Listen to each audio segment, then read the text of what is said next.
जो दफ्तर है इस विषय में, जैसे मेडिकल कॉलेज है, वहाँ पे उनके लोग सिर्फ मौजूद नहीं हैं, पुलिस प्रशासन में उनके लोग मौजूद है, साधारण प्रशासन में उनके लोग मौजूद हैं, और कुछ हद तक बाकी सब जगह जहाँ पर सोशल ओपिनियन बनते हैं वहाँ भी इनके लोग पेड लोग हैं, जिनको पैसा देके, तनख्वाह दे करके, सुविधा दे करके वो लोग रखते हैं।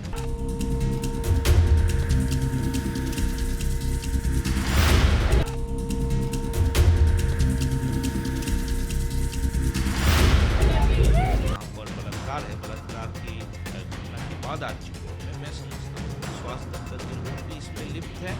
और स्वास्थ्य दफ्तर के ऊपर में मंत्री भी लिप्त है और मुख्यमंत्री भी लिप्त है। तो मैं समझता हूँ कि जैसे तहकीकात नीचे की तरफ जानी चाहिए, वैसे तहकीकात ऊपर की तरफ भी जानी चाहिए।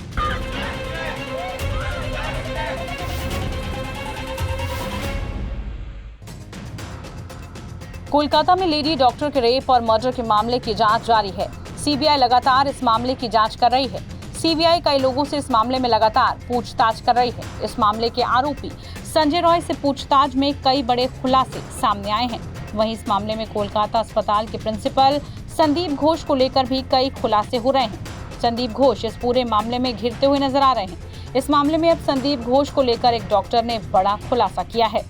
संदीप घोष को लेकर इस डॉक्टर ने बड़ा खुलासा करते हुए कहा है कि संदीप घोष किसी टीएमसी नेता से कम नहीं है। इस दौरान सीपीएम नेता और डॉक्टर फुआद हलीम ने कहा कि संदीप घोष ये सब अकेले नहीं कर सकते, अस्पताल का एक बड़ा हिस्सा उसके साथ है, इसकी भी जांच होनी चाहिए। कि ये तो काफी गंभीर आरोप है, और ये बात स्पष्ट है कि संदीप घोष आरजीकर मेडिकल कॉलेज में जिस तरीके से अपना पूरा काम को अंजाम दिया करते थे, उनका एक बड़ा जो ग्रुप ऑफ पीपल उनके साथ थे, वो अकेला इसको अंजाम नहीं देते थे। जैसे आपने कहा, अगर ये आरोप है कि एनाटॉमी डिपार्टमेंट से या पोस्टमार्टम डिपार्टमेंट से डेड बॉडी को इधर उधर हेराफेरी की जा रही थी, तो यकीनन उस डिपार्टमेंट के लोग भी इनके साथ जुड़े हुए थे। उनके साथ एक बड़ा एक माफिया जैसे उन्होंने इंतजाम कर लिया है। जो आरोप आ रहे हैं, गंभीर आरोप आ रहे हैं कि छात्रों से पैसे लेकर के उनको MBBS का जो क्वेश्चन पेपर्स और जो पास करने की जो सुविधा है, वो उस तरीके से इंतजाम कर रहे थे। तो इसके लिए स्टूडेंट्स के अंदर में पोस्ट ग्रेजुएट ट्रेनीज को थीसिस जमा देने के लिए पैसा जमा देना पड़ता था, पास कराने के लिए उनका एक हाथ रहा करता है। जिस तरीके से गंभीर आरोप आ रहे हैं, उससे ये स्पष्ट हो रहा है कि सिर्फ आरजीकर मेडिकल कॉलेज नहीं, बाकी सब मेडिकल कॉलेज में तृणमूल कांग्रेस के माफिया के जो लोग हैं, वो लोग को वहां सरपरस्त बनाए गए, उन्हें सुपरिंटेंडेंट, उन्हें प्रिंसिपल का पद में उनको बहाल किया गया है, और वो लोग निचले स्तर पर अपने एक पूरे टीम के जरिए से ये गैर कानूनी काम को अंजाम दिया करता है। और मैं समझता हूं कि इसका सिर्फ तहकीकात नहीं होनी चाहिए, इस तहकीकात के तह पर पहुंच करके सभी आरोपी को दंडित करनी चाहिए, और ये जो पैसा ऊपर की तरफ पहुंच रहा था, और इस केस में जैसे संदीप घोष के पास जो पैसा पहुंच रहा था, ये पैसा संदीप घोष के ऊपर किसके पास जा रहे हैं, उसका भी तहकीकात होना चाहिए। और मैं समझता हूं कि हमारे राज्य के जो स्वास्थ्य दफ्तर है, उन्होंने जिस तत्परता के साथ, जिस शीघ्रता के साथ 42 डॉक्टरों को ट्रांसफर करने की कोशिश की, इस पूरे खून और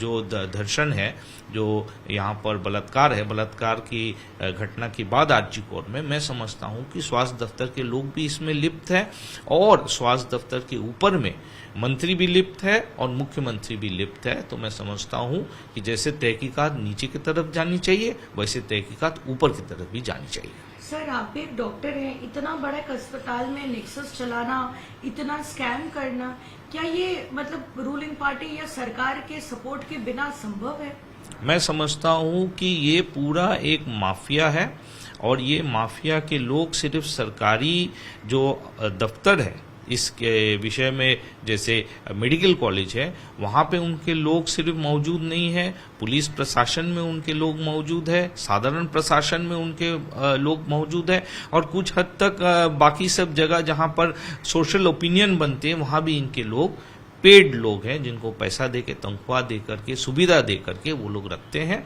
और ये माफिया जिस तरीके से काम कर रही है, उस माफिया का काम करने का जो तरीका है उसमें पॉलिटिकल जो रिक्वायरमेंट है, पॉलिटिकल जो सपोर्ट है, ये बहुत अहम हो जाता है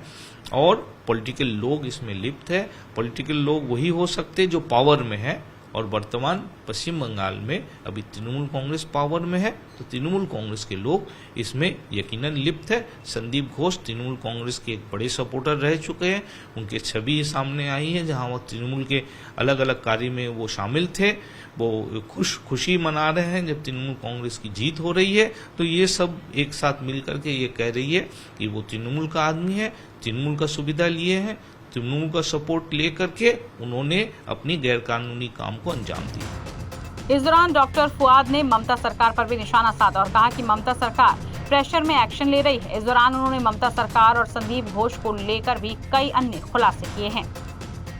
देखिए, वर्तमान परिस्थिति बंगाल में एक प्रेशर कुकर का माहौल उन्होंने अपनाया है और बंगाल में जिस तरीके से तापमात्रा और प्रेशर बढ़ रही है, वो प्रेशर को रिलीज करने के लिए कभी कभी वेल्व सरकार खोलती है और मैं समझता हूँ ये एसआईटी गठन करने का जो कार्य है वो वर्तमान परिस्थिति में जो प्रेशर, जो दबाव तृणमूल कांग्रेस के ऊपर बनी हुई है, सरकार के ऊपर में जो बनी हुई है, उससे प्रेशर रिलीज करने की एक कोशिश है। हकीकत ये है, अगर क्रम चक्र आप देखिए तो संदीप घोष को कई एक बार प्रिंसिपल पद से हटाने की कोशिश की गई थी, लेकिन उन्होंने आने वाले प्रिंसिपल को अपने घर में ढुकने से ही रोक दिया, उन्होंने गेट में ताला लगा दिया। उसके बाद कुछ ही देर बाद हम देखते हैं कि नए प्रिंसिपल को वापस जाना पड़ता है और संदीप घोष फिर अपना पद पर बहाल हो जाते हैं। फिर हम देखते हैं कि उनके खिलाफ गंभीर आरोप उन्हीं के अस्पताल में जिन्होंने सुपरिटेंडेंट पद या डिप्टी सुपरिटेंडेंट पद में आसीन थे, उन्होंने ये गंभीर आरोप लगाए हैं आपके वेंडर्स के बारे में, आपके अर्थनैतिक दुर्नीति के बारे में। कई एक उनके जो कार्य है जो दुर्नीतिग्रस्त है, उनके घोटाले के बारे में उन्होंने लिखित रूप में स्वास्थ्य दफ्तर को बताया, लेकिन हम देखते हैं कुछ दिन बाद उनको क्लीन चिट मिल जाती है। उसके बाद राज्य सरकार इस दबाव में पड़ करके अब ये सीट गठन कर रही है। ये सीट का लक्ष्य क्या है, सीट कितने दूर तक जाएगी, वो आने वाले वक्त बताएगी, लेकिन मैं समझता हूं कि घटनाक्रम को आप देखें तो संदीप घोष तृणमूल कांग्रेस की मदद से इन तमाम कार्यों को अंजाम दिया है और ये जो बच्ची की हत्या और बलात्कार हुई है उसमें भी उनका जो हाथ है वो लिप्त है, वो सामने आने वाली है। इसके साथ ही डॉक्टर फुआद ने कोलकाता पुलिस पर भी सवाल खड़े किए हैं और कहा है कि वो डॉक्टरों के खिलाफ तो एक्शन लेती दिख रही है, लेकिन संदीप घोष पर कोई एक्शन नहीं लेती है। देखिए, इस विषय पर सुप्रीम कोर्ट ने गंभीरता से अपना विचार उन्होंने सामने लाया है। सुप्रीम कोर्ट ने ये समझ अपने आप में कर ली है कि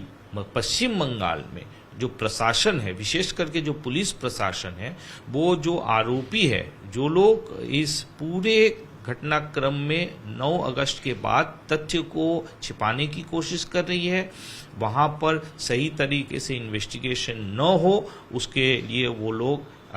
तत्पर है और जो लोग आंदोलित है उनके ऊपर पुलिस प्रशासन, साधारण प्रशासन दबाव बना रही है। ये सुप्रीम कोर्ट ने अंदाजा लगा करके कल अपने जो ऑर्डर है उसमें कलकत्ता पुलिस और साधारण प्रशासन को फटकारा है। उन्होंने कहा है सीधे तरीके से कि जो लोग आंदोलित हैं उनके ऊपर कार्रवाई करने वक्त 10 बार सोचनी चाहिए। तो ये बात तो साफ है कि सुप्रीम कोर्ट ने जो बात को अपनाया है वो हकीकत अभी पश्चिम बंगाल का है कि आप अगर आंदोलन कर रहे हैं, आप चिकित्सक हो, आप साधारण जनता हो, आप प्रतिवादी हो, तो आपके ऊपर में दबाव होगा और आप अगर यहाँ पर गैर कानूनी कार्य कर रहे हैं, आप वहां पर तोड़ भांग कर रहे हैं, तो आपके खिलाफ पुलिस जिस तरीके से कार्रवाई होनी चाहिए वो नहीं करेगी।